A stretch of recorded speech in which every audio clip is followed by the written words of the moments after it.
because they can cause great blood circulation. People who live on peppers in their food, they often have a longer life than people who really don't. You know, the peppers stimulate circulation, and you know there's an enormous amount of flavonoids and like vitamin C-like sorts of things there in those peppers typically. But not everybody can do that.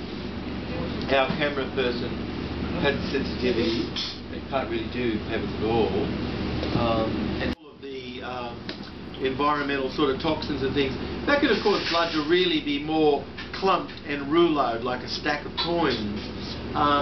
We can find cholesterol crystals in the blood, uric acid, gallic acid, acetic acid crystals like, just like, you know, crystals like this, sort of in the blood, you know, serious crystals that are sharp and this sort of thing. We can find that in the blood. We can find mold, fungus, yeast. We can find bacteria.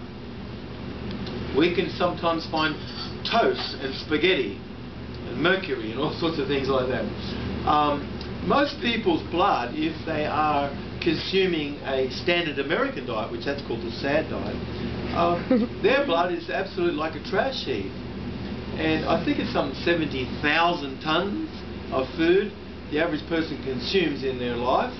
So certainly, you know, we've got sort of heavy metals and we've got gases and solvents and things like that, you know, that can have found their way into the body.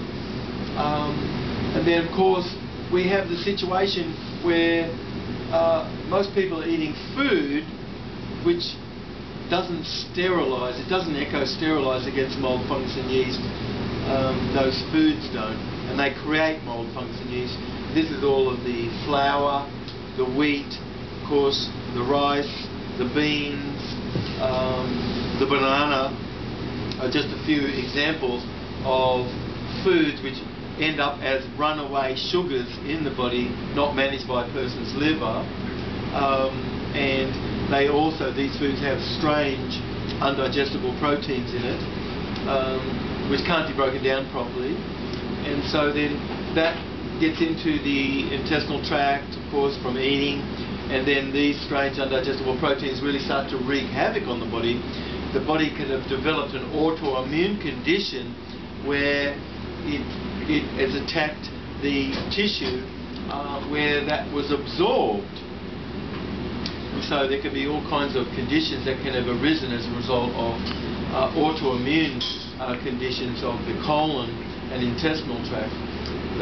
It's very common for people to have a celiac condition. Celiac is a condition of an inflammation of the mucous membrane, and these strange undigestible proteins are the primary cause of much demise on the earth. We would not have disease if we did not have all the dead food that's eaten and all of the solvents and chemicals and things in our environment. We really would be living a much healthier, longer life and be more full.